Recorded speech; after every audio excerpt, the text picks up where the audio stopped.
Bonjour à tous et bienvenue dans un nouveau numéro de 225 Motors. C'est avec grand plaisir que je vous retrouve les amis pour l'essai du mastodonte coréen, le Kia Telluride. Telluride, c'est le nom d'une petite ville aux États-Unis, dans le Colorado. Alors c'est un véhicule qui est censé séduire les Américains, les Nord-Américains à la base. Mais aujourd'hui on constate qu'en Afrique et principalement en Côte d'Ivoire, c'est un véhicule qui est de plus en plus apprécié. On va voir ça tout de suite ensemble dans cet essai les amis.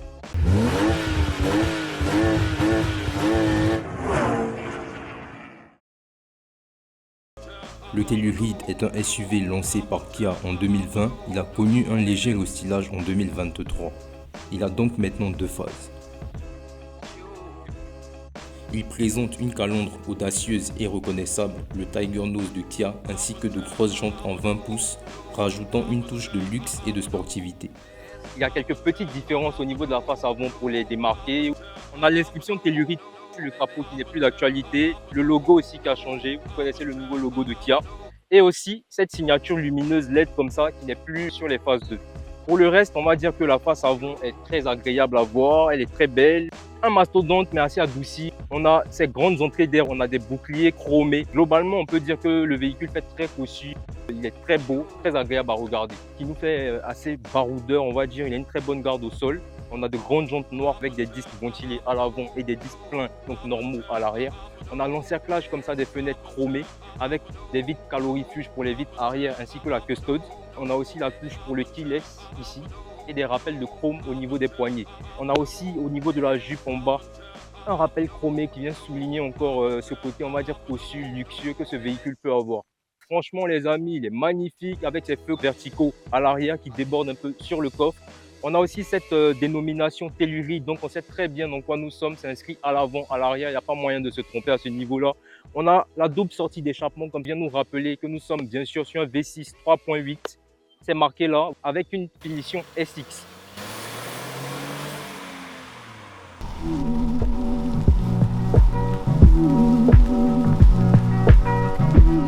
Donc on a changé un peu d'endroit aujourd'hui, nous sommes à Bassam, plus précisément dans le quartier France, un endroit qui est assez touristique même. Il est assez connu pour ceux qui habitent Abidjan et ses alentours. Je suis à bord du Telluride et la première chose que je remarque, c'est que nous sommes vraiment dans un véhicule très confortable. Les sièges en cuir surpiqué, magnifiques, perforés, top. Ils sont assez fermes, faut dire. Voilà, je me sens bien maintenu à l'intérieur. On a beaucoup d'options, mais pléthore d'options à l'intérieur de ce véhicule. On a l'affichage tête haute, on a le volant gainé de cuir. Nous avons la caméra 360 à bord du véhicule, donc au niveau de la sécurité, il n'y a rien à dire. C'est un véhicule qui est assez allongé aussi, on est sur quelque chose qui va faire quand même 5 mètres. Je trouve très intéressant l'option de la caméra 360, c'est une option qui va venir nous aider à savoir exactement où on met les roues. Pour ce qui est du combiné d'instrumentation, on a un écran entre les deux jauges, on va dire analogique, donc ça reste intéressant, même s'il n'est pas full digital. Mais au milieu, c'est un vrai écran parce que on a la possibilité d'avoir pour les angles morts et on va dire pour la caméra 360 la vision directement au milieu comme ça, au lieu de l'avoir sur l'écran d'infotainment. Avec un réservoir de 71 litres, nous avons une consommation urbaine de 12,7 litres au 100, 9,7 litres pour la consommation extra-urbaine et une consommation mixte de 11,3 litres. C'est un véhicule qui est très confortable, ça se ressent au niveau des suspensions. Voilà, suspension assez souple, mais en même temps, vous voyez des petites accélérations comme ça. On sent qu'on n'a pas un véhicule qui tangue, un véhicule qui ballotte trop. Donc je dirais que c'est un véhicule qui est assez bien réglé, mi-souple, mi-dur, on a ce qu'il faut. Bon tarage des suspensions. Pour ce qui est de la direction, elle est très souple, j'ai envie de dire, par rapport au gabarit du véhicule. C'est un véhicule qui fait 2 tonnes, mais à vrai dire, quand on conduit le véhicule, on ne sent même pas le poids. Au niveau de l'assise, la posture de conduite, avec l'affichage tête haute, donc on voit le capot comme ça qui surplombe la route, qu'on domine. Le Telluride est équipé d'un moteur V6 de 3,8 litres de cylindrée développant 291 chevaux et 355 Nm. Il est couplé à une boîte automatique à 8 rapports et une transmission intégrale. Il faut dire que ce véhicule, il y a un bon agrément moteur, c'est très suffisant pour le poids qu'on a aussi pour le quotidien, pour faire de l'autoroute. Franchement, c'est un véhicule qui est très bien pensé. Vous voyez qu'on sollicite un peu. On a l'impression de conduire même un moteur suralimenté. Et pourtant, ce n'est pas le cas. Nous sommes sur un moteur atmosphérique avec l'injection directe, le GDI. Ça reste quelque chose de très concret, les amis. J'aime beaucoup le comportement routier du véhicule. On est sur des petites routes et tout ça, mais déjà, on sait que même à se taper des kilomètres de longues bornes avec le véhicule, ça ne serait pas quelque chose de dérangeant. Le Telluride vous offre une conduite douce et réactive, que ce soit en ville ou sur l'autoroute.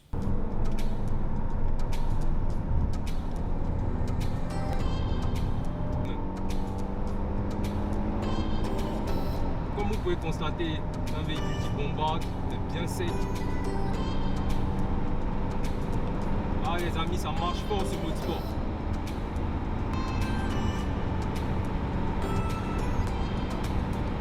Franchement, rien à redire.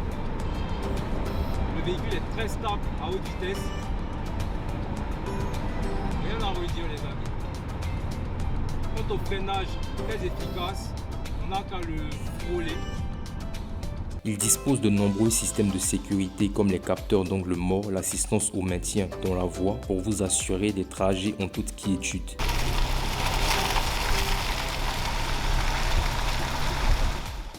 Alors le fait de tourner hors des sentiers battus, hors de la ville comme d'habitude, nous donne la possibilité de prendre ces petits chemins comme ça boueux et surtout qu'il pleut ces temps-ci. Donc on remarque tout de suite quand on sort du bitume pour attaquer un peu la piste comme ça, que les suspensions du véhicule sont très bien tarées parce que regardez, on prend quand même des petites crevasses, des petits trous, mais le véhicule arrive à quand même plus ou moins bien gommer les aspérités de cette piste là. Nous sommes sur un véhicule qui a un rouage intégral, donc en 4 motrices. Nous avons l'option du blocage de différentiel, nous avons différents modes de conduite, confort, sport et smart, et aussi nous avons la possibilité d'avoir le mode snow et tout ça. Donc il y a possibilité de régler le véhicule et d'adapter le véhicule pour les différents types de conduite qu'on veut avoir. On a différents modes de conduite et aussi différents modes de terrain. Le système 4 roues motrices ici, il est quand même bien étudié, il est quand même bien abouti.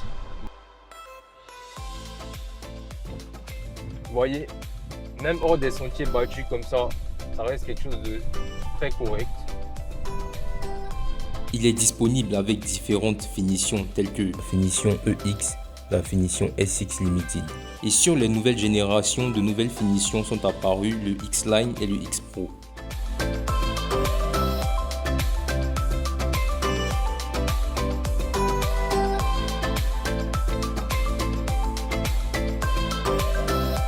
L'habitacle est spacieux avec des sièges en cuir de bonne qualité, offrant un excellent soutien. Il est équipé d'un écran tactile de 10,25 pouces avec un système d'infodivertissement compatible avec l'Apple CarPlay, l'Android Auto ainsi qu'une climatisation trizone. On remarque qu'il y a vraiment une pléthore d'options à l'intérieur de ce véhicule, c'est vraiment top. On a déjà beaucoup de cuir surpiqué, perforé, donc au niveau des sièges, c'est vraiment magnifique, les amis. On a aussi du soft touch comme ça, voilà, c'est en gomme, ça reste du plastique mais très intéressant. Nous disposons également d'un revêtement boisé ainsi que de ports USB pour le conducteur et ses passagers. En ce qui concerne l'infotainment, on est sur une dalle de 10 pouces environ, vous voyez, assez fluide à la manipulation. On sait que c'est pas quelque chose de cheap. Franchement, ça change d'une Suzuki pour dire la vérité. Avec l'option d'amplification de la voix, le conducteur pourra s'adresser aux passagers de la 3e rangée sans élever la voix. Donc on a vraiment beaucoup de choses comme option dans ce véhicule. On a des sièges capitaine à l'arrière. On a 3 rangées de sièges. Je suis installé derrière comme un roi. Franchement, le véhicule est magnifique. On a des sièges capitaine comme ça. C'est une option qu'on va retrouver sur le véhicule. C'est le fait qu'on ait 2 sièges indépendants. Il n'y a pas moyen d'être serré dans ces sièges-là. Tu es tout seul dans ton siège, tu es bien. Tu as un accoudoir ici, tu as un accoudoir dans la portière. Très doux au toucher. J'aime bien le coloris et l'aspect global qu'on peut avoir à l'avant, à l'arrière. L'enceinte Harman Kardon qui vient nous apporter un bon son. On a des portes gobelets posées là. On a des bus de clim au-dessus ainsi que des commandes de clim dans le plafond. 3 panneaux comme ça, comme ce qu'on peut avoir à l'avant. Et derrière, on a la 3e rangée de sièges. Donc c'est vraiment pour 2 adultes ou on va dire 3 enfants, voilà, parce que ça me paraît un peu plus restreint que l'avant, parce qu'à la base, c'est ça qui sert de coffre. Et on a des portes gobelets aussi pour la 3e rangée, donc ce véhicule est très bien pensé, c'est un véhicule qui est vraiment très familial, même je dirais, très cossu aussi au cas où. Donc on sera très à l'aise au volant du véhicule, mais encore plus à l'arrière, j'ai envie de dire.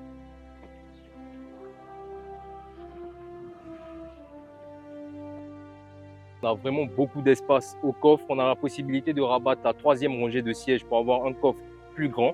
Et si on va avoir un coffre utile, on a la 2e rangée de sièges qu'on peut encore rabattre pour avoir un coffre encore beaucoup plus grand. En rabattant la 3e rangée de sièges, nous obtenons 601 litres de volume de coffre. La 3e et la 2e rangée, nous avons 2455 litres de volume de coffre.